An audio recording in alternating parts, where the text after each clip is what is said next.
Привет, друзья! С вами Лада. В этом видео покажу подробно, как сплести вот такую вставку сердечко в корзиночку из газетных трубочек. Если вам тема интересна, то присоединяйтесь к процессу. Обратите внимание, что в этом видео я не показываю этапы плетения самой корзиночки.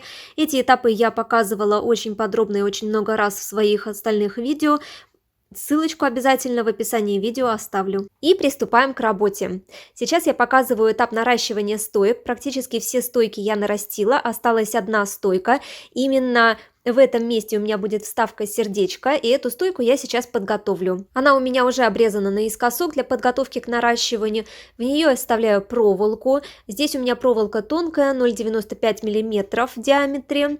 И наращиваю трубочку, соответственно. Вот такая длинная стойка у меня получилась с проволокой внутри, и из нее я сейчас формирую фигурку сердечка. Какого размера сердечко делать, решать вам. Ну, это еще и зависит от размера вашей корзиночки.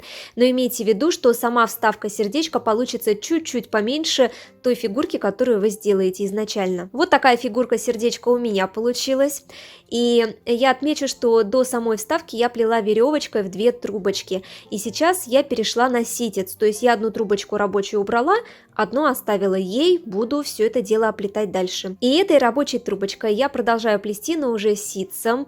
И здесь я дохожу до левой стороны сердечка, делаю вот такой виток и плету в обратную сторону. На правой стороне сердечка я делаю точно такой же виток и плету в обратную сторону до левой стороны сердечка.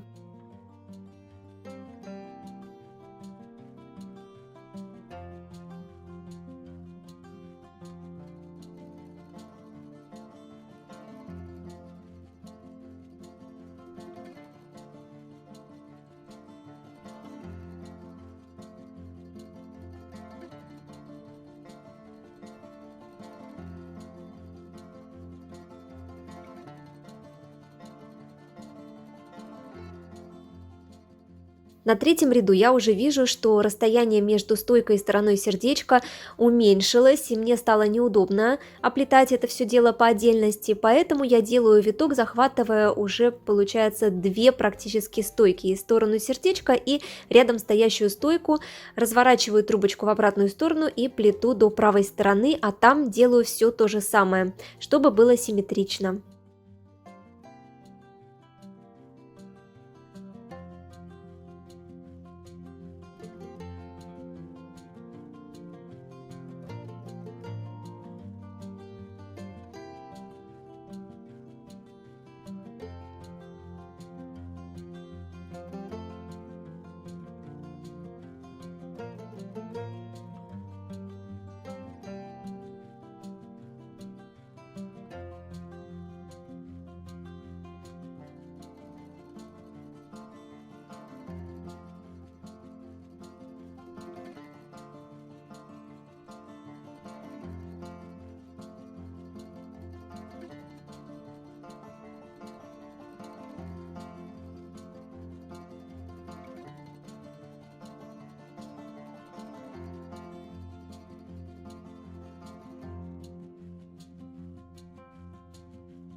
Таким образом я проплела до верха сердечко, и вот такая картина у меня получается. Сейчас я разворачиваю плетение вот таким образом, как на видео, и сейчас буду выплетать серединку сердечка. Я беру трубочку, и половину этой трубочки я хорошо разминаю пальцами, чтобы эта половина была мягкая и податливая, а вторая половина трубочки уйдет на то, чтобы быть стойкой.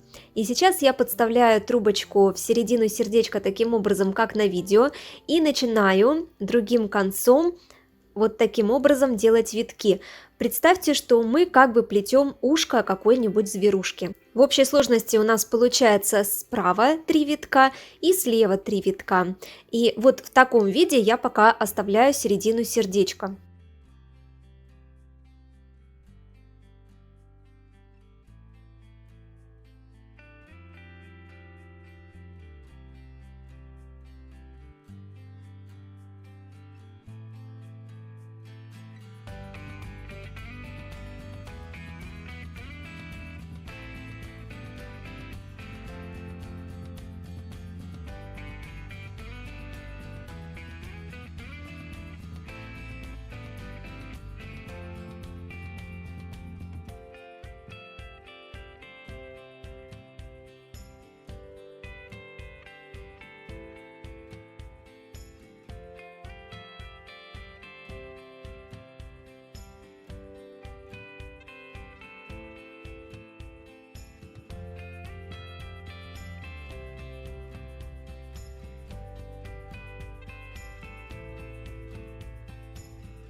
Сейчас я буду плести дальше уже целиком корзиночку, и вот в этом месте, где у меня оставлена рабочая трубочка, я подставляю вторую рабочую трубочку и перехожу на плетение веревочки в 2 трубочки, так мне будет удобнее далее оплетать. По бокам сердечка у меня образовались некие пустоты, я хотела их заполнить дополнительными витками, но мне не очень понравилось, как это будет все смотреться, поэтому я решила подставить дополнительные трубочки, как бы стойки, но их я потом обрежу, и все это дело я фиксирую рабочими трубочками от веревочки в 2 трубочки. Соответственно, мы также в эту веревочку в 2 трубочки прячем и тот конец от трубочки, которым мы с вами выплетали серединку сердечка. Потом это все мы дело обрежем. После 3-го ряда плетения веревочкой в 2 трубочки я обрезала все лишние трубочки, которые мы прятали и которые торчали, и я так дальше плету веревочкой в 2 трубочки, прячу рабочие трубочки, делаю загибку, и корзиночка готова. В этом видео я показала один из вариантов плетения вот такой вставки сердечка.